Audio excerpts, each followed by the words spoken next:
All right, Meg. Episode 3. 3. Yeah. How exciting. We are moving right along now, huh? Yeah, it's been fun.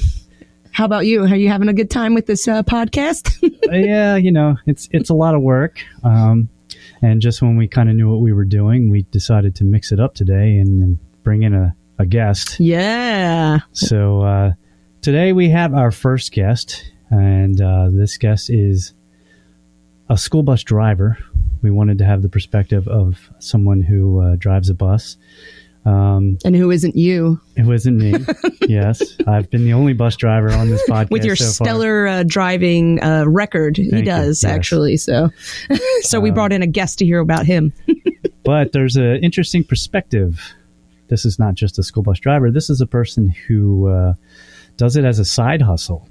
So it's not even his main job. Yeah, that's pretty cool. So I don't know if people have ever thought about doing that as a side hustle. It doesn't have to be your main job. Right. It's a great main job, but it doesn't have to be the only thing you do. Yeah, there's a lot of flexibility with driving a bus sometimes. It's generally Monday through Friday, some weekend work, but otherwise you can still do your side hustles. Yeah. Other side hustles. So our first guest on episode number 3 from Sague Bus Company. He comes here. He had traveled here all the way down Germantown Pike. Oh, man, that's far. We welcome, ladies and gentlemen, John McNutt. Woo! Hello there. Welcome. Fellow bus enthusiasts. John has his Sague hat on. Representing the incredible company that I work for, and I'm committed to excellence, and I would never subordinate safety in any way. Yeah, wow. All right, great. That sounds rehearsed. I did. I rehearsed that on the way That was over. this morning. He was looking on the looking in the camera. So John's lawyer sitting over there. Yeah. All right. Is that good enough? Is that good enough, Roger? I like it. I never thought I would do this job, but I always tell a lot of my friends, don't knock it till you try it, because I do. I love it. Yeah. It's a lot of fun. That's great. And it's good money. It's flexible. Yeah. So we Superior Bus Service and Sague actually go way back. My dad originally ran Superior, and Bob Sague was running it, and the two of them used to work together quite a bit. We used to consider Sague like our sister company. Sister company. Nice. Yeah. Well, how long's it been around? It's like several generations, time. right? 75 years. It started out as just an auto garage, and then became a school bus company. God love them. 75 years. Woo. Romano's was similar to that, which is now First Student in our area. Right. I believe they were a farm first and just ended up getting a few buses. So John's like a local legend, and he's if you're in the Philadelphia music scene, you know about John McNutt. Yeah. Because I swear there's got to be 10 John McNutts, right? Because he's at this place, and then you go over here and he's playing at this place, and then you go to see this band and he's playing in that band. I mean, where do you find the time to play in all these bands? All these gigs, really? I just set up a lot of different projects with a good agency and just diversified. Yeah. And it's fun to play with different musicians, and mostly rock, though. Yeah. I'm just grateful that I can play as much as I can, and if I'm off, you're always doing it. I'll be driving the bus. Yeah. And, Always around. And as I said at the beginning of the program, you're doing school bus driving as a side hustle. And like I said, he does a lot of shows. I mean, and you're able to fit in time to drive a school bus. Yes. Yeah. The beginning of the week, especially. And that's what's great about the school bus job, is because the window to work is huge. Mm-hmm. You can work anywhere from 4 a.m. till almost 24 hours in some. I did a New York run last 2 weeks ago where I had to pick up the students at 5 a.m. Wow. So, and you take the kids up there and you have a lot of downtime. You can get things done on the bus, or, online, or exercise, or I bring my guitar sometimes. And if you have another side hustle, you're going to have to figure out, can I make the hours on the off hours? You know what I mean? So that's what's great. I mean, on a Monday, I'll work. If I have a gig out of state, I won't go in until the afternoon. Yeah. So it's very flexible, and the hours to make money is wide. So Yeah. That's pretty cool. So do you only play on the weekends your music, or is it Monday through Friday as well? No, mostly, unless we're doing like a little mini tour or some specialty, but most of the time I'll be playing Thursday, Friday, Saturday, and some Sundays. So in the beginning of the week, I'll definitely work. And even on gig days, I could sneak in a school run in the morning and go take a nap. Yeah, take a nap. Go take a nap in between. And then head on down to my gig. So, I mean, you said you told us before the show that you were a FedEx employee for what, 20 some years? 27 years. What made you look into school bus driving? I think it just kind of naturally progressed to it. With FedEx, they let me downgrade to temp status for a while, and I toured for many years. I come home, I could work with FedEx, but they changed their employee status rules. They made us go back to permanent status, permanent part-time. So it was still flexible, but it wasn't flexible enough for me. Yeah. So the school bus business, I knew Steve Sague. I grew up with him. Oh, did you? Oh, did you? Okay. And him and his sister, they bought the company off of Bob. And Steve said, yeah, we're hiring, and they have family working for them, and I knew them. Yeah. And I just kind of fell into it, and it's great. Yeah. It's great. I really do love the job. Yes. So and are you doing school runs in the morning and afternoons, or do you do other stuff? like Monday, I'll just do like a split shift, morning school run, two runs, and then the afternoons. And I'm already used to split shifts with FedEx. I did splits for years. Oh, did you? Okay. But then they'll squeeze in the trips. Okay. Yeah, like field trips or sports. Yep. Okay. And so, for instance, Friday I had a gig down Atlantic City, so I just worked in the morning. Stuck in the school run, and then got done in time to go to my gig. Nice. That's great. But I try to squeeze in as many hours as I can. Yeah. Because I'm trying to keep I'm saving up and just, trying to make more money as like everybody else. Right. Well, at least, you have that flexibility that you can, obviously do what you love, and then you still can, make money with this school bus side hustle. Which, I love it. That's great. That's awesome. That's good to hear. So I did that for a while too, before I was involved with owning the company. It was my father's company, and I was doing the same thing. Music was my main thing at that time, and I would do school bus driving. And yeah, I totally agree with you. There's a lot of downtime. I used to have to bring stuff to do, when I'm waiting for a football team to get done playing or something, because I'd be bored. I'd bring a guitar or bring a drum pad and sit there and play to kill time. And then, I was able to do the same thing. I did the same thing that you did. Right. As far as just playing or working, and then it allowed time for me to play gigs, allowed time for me to tour. Summers off, that's like huge tour season. You're doing festivals and stuff, and gigs down at the beaches and things like that, and you're off from the school bus driving. So it really does work out, especially for arts. Anyone in the arts, if you need a little extra income, you can do the school bus driving and still do the arts, and they can support each other.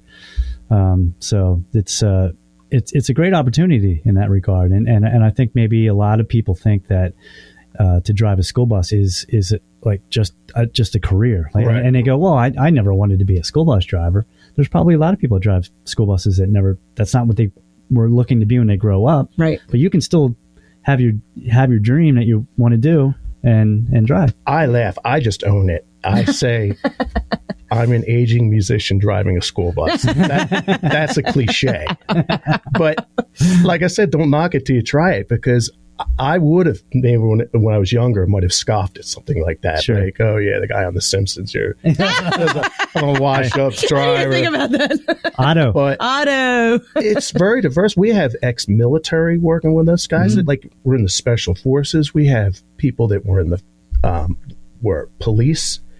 There's a lot of people doing this job. Yeah. Some retirees, some people in between. Yeah. I just keep that gig economy alive, because guys like and girls like us where we want to have some flexibility. Mm-hmm. And, I could plan to go to California for a week and try to do something. Yeah. So. That's nice. We wouldn't let our employees do that. That's not true, though. I know we actually have had to do that, but we're like, no, you can't take off. Well, but no, that's the thing. I still do it as the owner. I go out with Rusted Root, and you get. I know. I actually have a story one time where it was just a couple years ago. I was on tour with Nick Perry and the Underground Thieves, and we were in Chicago, and we went to the Chicago Music Exchange, which is a big guitar shop. It's a famous guitar shop out in Chicago. And when we got there, Miles Kennedy was there. If anybody knows Miles Kennedy, he was in Alter Bridge, singer, which was Creed's. After Creed, they formed Alter Bridge without Scott Stapp, and that was Miles Kennedy. Right. He was actually in the Rockstar movie too. Do you remember that? I remember the movie, but I don't know. I don't remember Miles Kennedy. Yeah. So Mark Wahlberg at the end when he's burned out, and there's a kid singing in the crowd, and he brings him up on stage. That was Miles Kennedy. Oh wow, that's funny.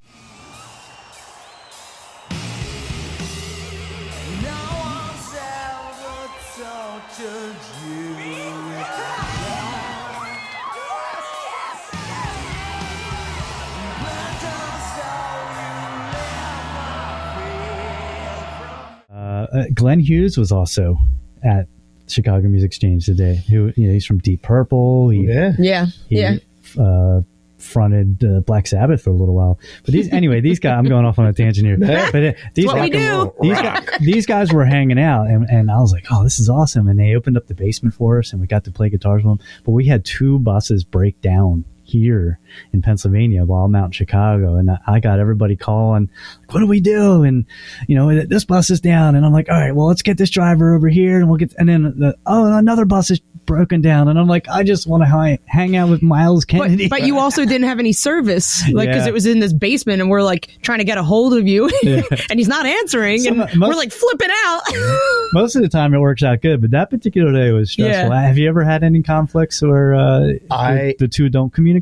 Well, not only did I work for FedEx, I also dabbled in the tour bus business. Yeah. But it was like dreams of glory. Like the band I was in overseas was a British band, and they were pretty popular over there. They were called Spear of Destiny. Mm-hmm. My drummer had an RV, and he would rent to bands that would come over, and we're like, let's upgrade. So we went in on a tour bus. Here it is. I'll show it to you. Remember the movie Almost Famous? Oh, yeah. So we bought a 1980 Eagle bus and converted it. It was a passenger bus, and converted it in my yard over a summer. And this is like let me see that photo. Summer of '99. But back to your point is very nice. Like if that thing breaks down and the band's in it, and they're in Nebraska on tour, like you better have some serious change or a backup bus. Yeah. Like we didn't know what we were doing. And that did happen. The bus did break down in Nebraska. And we had a driver, everything. It's like, it's if you're going to get into a tour bus business, you better have it's a lot of $50,000 in the bank plus another bus. Yeah. But we dabbled in it. We drove it to Branson after about 4 years, and sold it on consignment. And but if buses break down, we know all about that. Our whole first episode was about a bus that broke down, and that was just in the Poconos, just getting it back. Yeah, so it's like, you think about if it's in, and we kind of talked about this on episode 2, but if your bus breaks down in another state, like, and you only have that bus, you only have one bus, you're like, all right, we'll be there in 48 hours. We're driving out another bus that we just rented. Going to be a lot of concerned customers and passengers. Yeah, it's a lot of work. Yep. And then you got to like put, I guess, all the gear, get it out of this guy and put it into that. How many mechanics do you guys have? 0. No, do you do all that stuff? Big fat 0. We've got Steven. It's me. Yeah. No, I'll fix a mirror. I'll put on a new headlight or something, but I stay away from the real mechanical work. We outsource it at this point. But that is something that we are building into. We're gonna hopefully get another property and start bringing in some in-house awesome mechanics. So we are growing. But yeah, right now 0.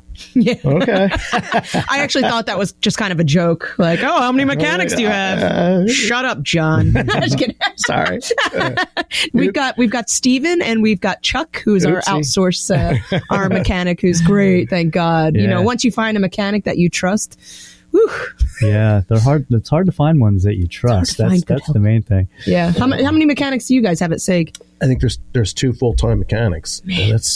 It's crazy. Well, how many buses are there now? I think they have maybe 40 buses. Yeah. Wow. On that tiny little property. Yeah, that's the hardest part of that job is coming back and backing it in at 2 a.m. or whatever. You guys taking off a lot of mirrors and stuff over there? No, they have it all. Up? They spend every couple of weeks, they'll get the spray paint out and make sure that the lines are done. Hopefully it's glow in the dark. Yeah. But when I first started, I think I started driving a school bus. It was maybe 5 years ago. I would make the mechanic take the bus from me. Yeah. I didn't want to back it in. Right. But now I'm pretty good at it. Yeah. Well, you, Steve, had on one of your tours with Nick Perry and the Underground Thieves, you always had to do the backing up, you said, right? Like everybody else would drive this tour truck. Yeah. So have you ever heard of the Bandwagon Company out of Illinois, I believe, or Indianapolis? They are a company that they build these RVs that are built for mid-level touring groups. So they basically take what would be a kind of a box truck, but they build an RV back on it. So there's no air shocks or anything. Right. But it has the bunks and the things that you would find in a tour bus. Right. So it's in between the van and the bus. But they have all these, they build them just so that they can get around. I don't want to say get around. They're doing everything legally, but you can drive these things without a CDL. Right. So a band can rent this thing, and it's a big vehicle. It's tall. You got to worry about the height and stuff. And you have to tow a trailer. There's no room for any sort of storage on it. But any band member can drive it. Now, a lot of bands will hire a driver to do it. Right. We didn't. So we went out and we were taking turns. But every time we pulled up to a theater or a festival, I would hear Zill, which is my nickname. If in the music world, everybody calls me Zill. I'd hear that, and I started to joke around that I drove that thing backwards more than I did forward. Because I was the with one, a trailer. Yeah, that's no joke. Yeah. So I would have to back that thing down, an alleyway or alley docket into a small spot. And it was a pretty big truck plus the trailer, so that takes a lot.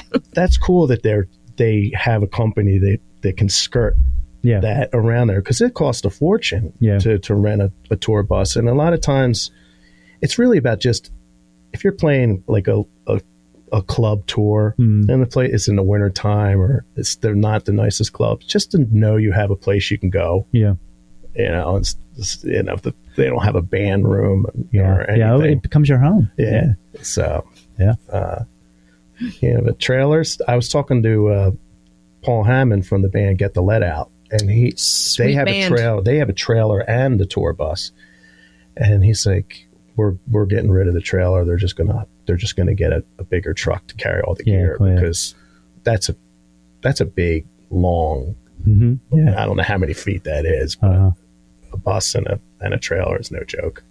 Well, that band is no joke. They're so good. Yeah, and they tour quite a bit. They're the Led Zeppelin tribute band. Yeah, it's so good. Happy for those guys. Yeah, that's great.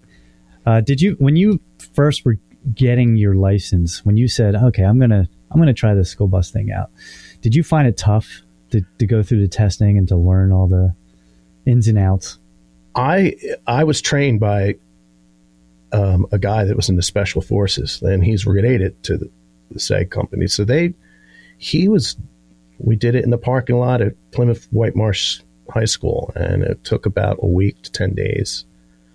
The pre-trip and all it's extensive. Like, you have to. Nothing but excellence comes out of Plymouth White Marsh High School. I tell you, it was. I was surprised, and in the vetting, the criminal backgrounds, FBI fingerprint, which I agree with. You're in a school, but even with FedEx, I had a hazmat endorsement.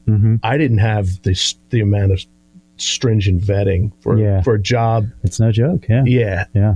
So, and I actually worked at Plymouth White Marsh High School for a little while as a drumline instructor. Nice. And even to do that job, you have to go through a lot of the same background checks. But even if you're going to volunteer, if a parent wants to run the snack bar at a football game or something, they have to provide a lot of those same background checks now. I agree with it. You're working with kids, and parents, like, you pull up, parents are always checking you out. You're the bus driver. Who is this guy? And I'm like, I always wave. I'm not a creep. I'm cool.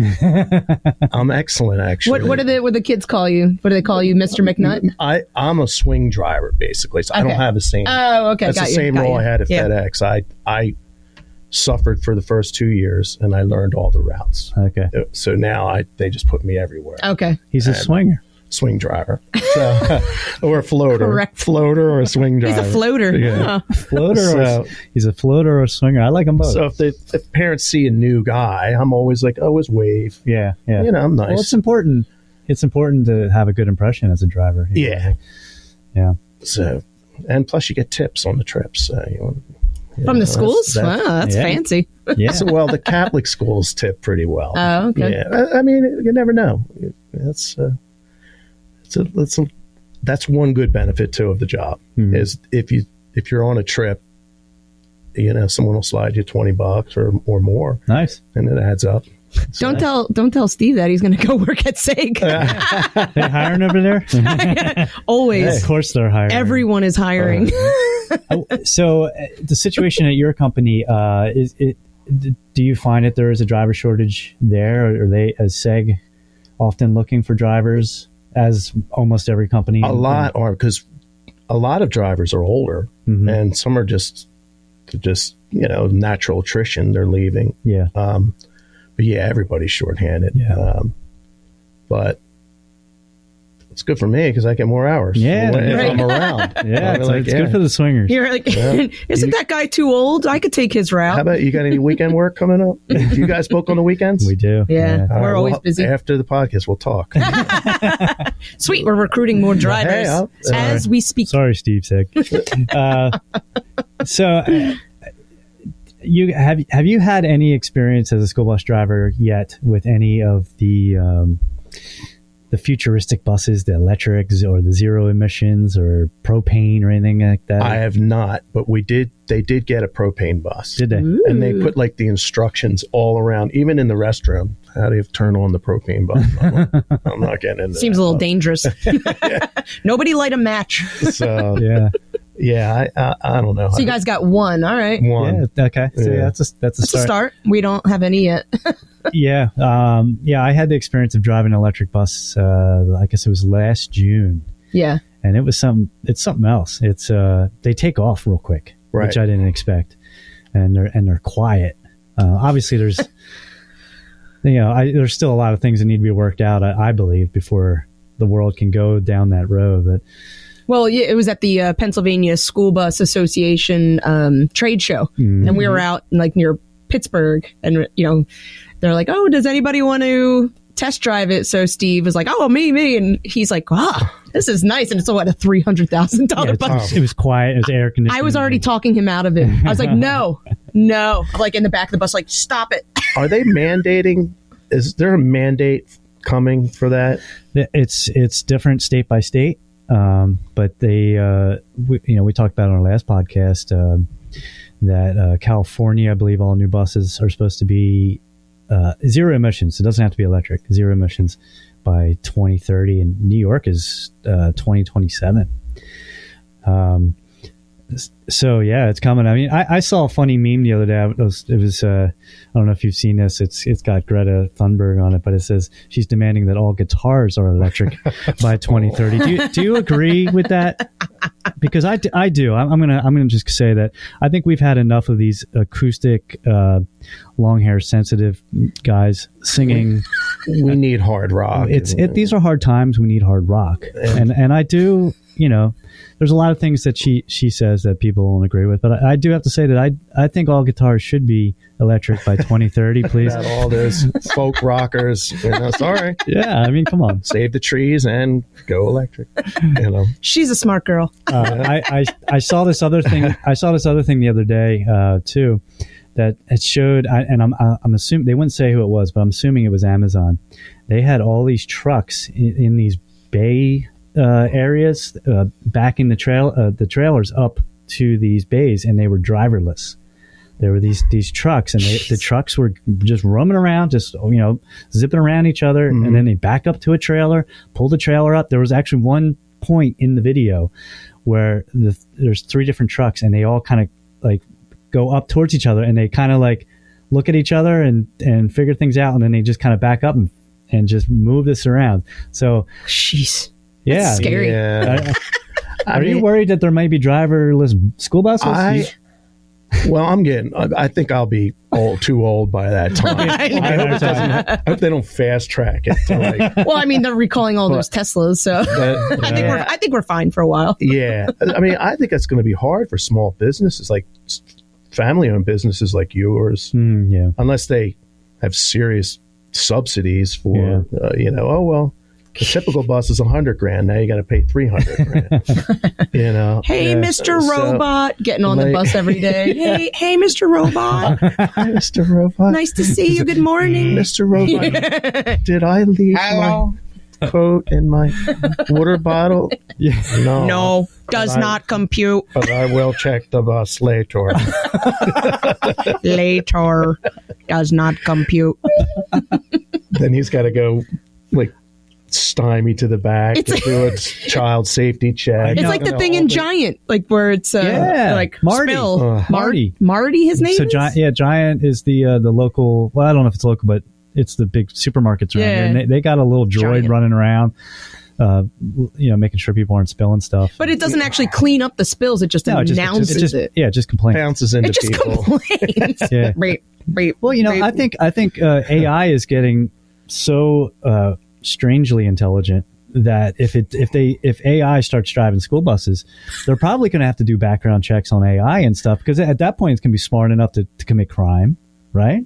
That's an interesting perspective. I mean, if it is self-aware, then what are you self-aware about? So they're going to have to get another AI to test this AI, and clear him. Yeah, I mean the AI is going to probably complain that it's not being paid enough, so it resorts to the crime. FBI gets involved. And then the AI FBI. It's going to be a zany madcap world. More acronyms, man. More acronyms. That's what we need. The AI FBI. We used to say that when we were in the studio. Well, like, if you're in a band and you're recording a record, whoever has the most modifiers wins. Like, that's too glassy of a sound. Oh yeah, that your drum's a little bit woody sounding. Like whoever can describe is like the one. Oh, we're gonna listen to that guy, gal, or whatever. I have a buddy who owns a studio, and he actually has a fake knob that looks like it's part of a rack system, and he will, when someone's complaining about a sound or they want something else, he will turn this knob and be like, is that better? The knob's connected to nothing. and more often than not, the artist will be like, that's it. That's the one. You nailed it. I've gotten to a point, or if I'm doing a live show and I'm like, can you just put a smidgen or a hair of reverb in it? You can tell me you put it in there. Like that's because I'm already, I know what you mean. Yeah. But I want them to lie to me in case I don't know, or in case they can't do it. So that's the one right there. That's the one. That's it. Thank you. That's it right there. That's the sound I've been looking for. Eureka. Eureka. Good That'll be your robot's name when you're replaced as a school bus driver. We're laying you off today, John. Really? Well, this is Eureka. You have to train Eureka on your run. You have to train him.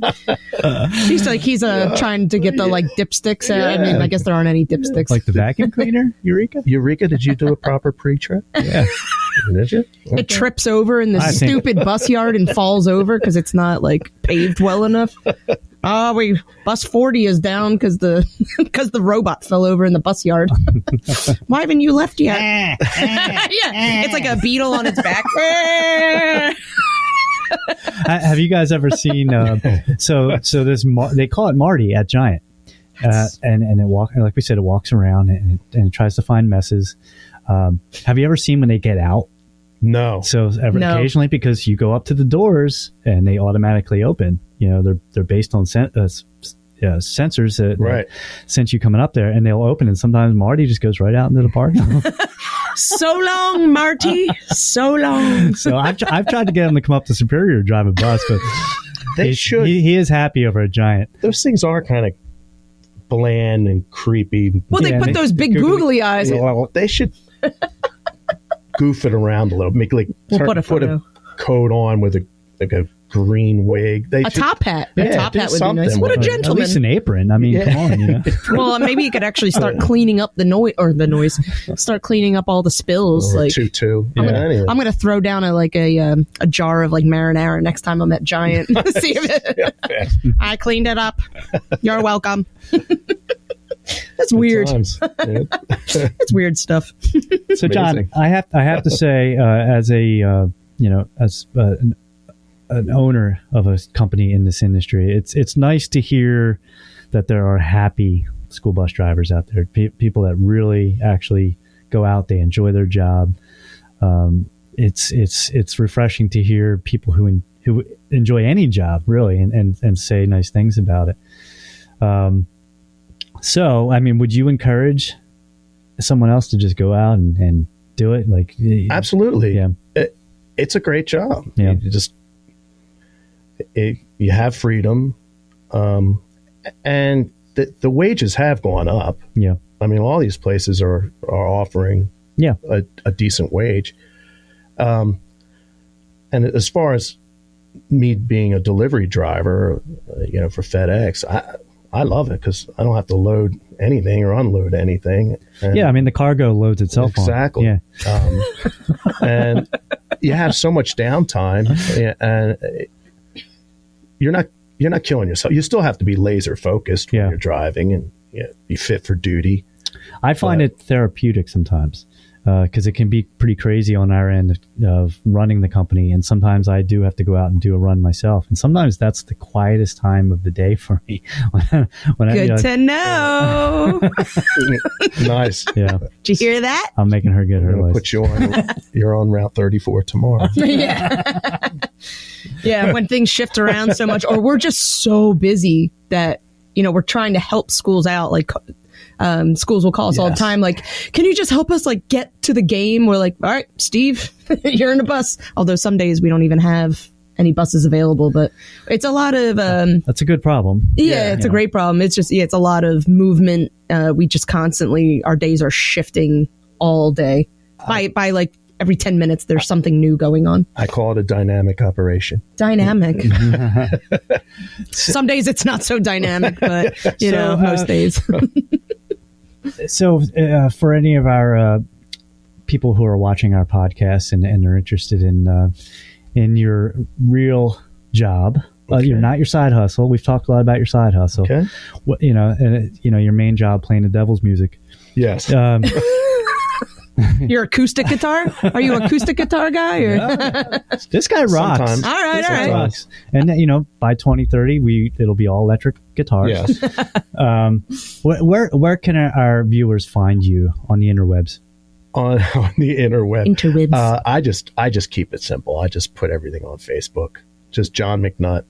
John McNutt. 2 T's? Yes, 2 T's. John McNutt Band or John McNutt on Facebook. Yeah. Okay. And I just list my gigs and that's about it. Yeah. What's a recent gig that you've had that you've been really happy with? I play a good club in Maryland, Ocean City, Maryland, called Secrets. I've been there for 15 years. It's a great venue. That sounds fun. And I think always I've have a good gig there. Yeah. It's fun. I almost did a show with you there. I don't know if you remember. Did I need a drummer? You needed a drummer. Yes. Yeah. And I started to learn music, and then it was one of those cases where it was a double booking. Okay. And I guess you got the shaft end of it. and ended up not doing it. It was no secret, though. Yes. Secrets. That's pretty cool. So that, yeah, that is a wonderful place that I've been there. It's a summer gig, obviously. Every Thursday in the summer. Yeah, it's like the quintessential like beach. Is it like so sandy? You're outside. Everything. Yeah, they have sounds nice. Tables in the water at the bay. What? And the place holds like 4,000 or 5,000 people. It's crazy. But I go on early, play your fun beach songs. Is it like tickets are sold, or like kind of a beach bar? You're like no shower, happy hour kind of stuff. All that. But they'll have ticket events in the main room. They'll have some touring bands occasionally. Okay. But mostly just fun beachy cover bands, or later on it'll be more party rock kind of. That's fun. I've never been to Ocean City, Maryland, actually. So, yeah, any of our Maryland viewers out there, hello. Catch John McNutt this summer. Yeah. Secrets. Yeah, he'll be here, he'll be there, he'll be everywhere. He'll be in a school bus. Yeah. Apparently he's like how many he's a hustler. Are you like every single weekend, Thursday, Friday, Saturday, Sunday, somewhere? Mostly. Exhausting. It'll be at least Thursday, Friday, and Saturday. Okay, cool. Unless we do like a mini tour. Like I have a couple other projects. And if it's something that's during the week, we'll just add that in. That's about it. It's impressive, John. Rock and roll. It's impressive. Yeah. It's pretty great that you have that much stamina that you can you can drive a bus Monday through Friday. Again, it's flexible enough that you can still do everything that you love with music and travel. It's great in the summer and everything. So that's pretty awesome. It's a great gig. Get your CDL. He's talking to you. And call Zill, and he'll put you to work. Yeah, and Zill is me. Yeah, we should address that actually. So Zill is his drummer name. He's always been called Zill since high school, right? High school, yeah. So I like John, I live a double life, mm-hmm. and I'm more of a weekend warrior at this point in my career. And the music is the side hustle for me at this point. It's running the company is my main hustle, and running this podcast. I don't know which company. But, all the companies. Yeah. But if anybody knows anything about drumming, the cymbals that we use, I don't know if you've ever known this story. I had we play these cymbals called Zildjian cymbals, mm-hmm. and when I was in high school, I just let it. I wanted everybody to know I play drums. It's like I'm trying to be cool. And I had a Zildjian embroidered jacket. It said Zildjian nice and big. I wasn't being paid to advertise for them, but I should have been. And there was a kid in school who he didn't know. He was new to the school. He didn't know my name. So every time he didn't know an answer to the test, he'd be like, Zildjian, Zildjian, Zil. What's the answer to 13? And I tell them the answer, and after a while, people just start calling me Zill. That's it. It's a pretty cool nickname. And, it is a good nickname. So yeah, if you're out there looking for me on the internet, you'll probably find more stuff under Zill Fessler than my professional Steven name given by my parents, Steven Fessler. I do like like when people ask you, and you would say, "Oh, we're introducing yourself as Zill." Well, what's that short for? Steve. It's like, what's Zill short for? Steve. Yeah. Steve. Yeah. I always thought that was pretty funny because it has nothing to do with short nickname. Yeah. It's just a nickname. Steve. All right. Well, thanks, John. We appreciate you coming on our podcast. It was very insightful, and I hope that people have a different perspective of a job that they may want to consider. There's every company in this country would be happy to hire you. So right. Yeah. We're always hiring. Everyone's hiring. So it's been fun listening to your stories, and that goes for anybody out there listening. If you're looking for a main job, a side hustle, you can put in the time and just get your license. I always tell people who apply, getting your license is probably the worst part. But if you just put in the time, put in a couple hours in the classroom, couple hours behind the wheel, take the test, not unlike when you took your driving license test. And once you have that license, you will forever be employed. Right. As long as you keep up on your background checks and your license, you will always have a job. Absolutely. Even if you don't want it to be your main job, or you're in between jobs, or you're looking to retire, as long as you have that license in your pocket, you will always have a job, and you can work wherever you want. Yeah, for sure. So thank you for being our first guest. Yeah, our first guest. Episode 3 of Charter Tech. Charter Tech Drive Your Business podcast. This has been a very fun experience. I am Stephen Fessler. I am Megan Smythe. And thank you, John McNutt. John McNutt. Thank you. Thanks, guys. See you, everybody. Bye-bye.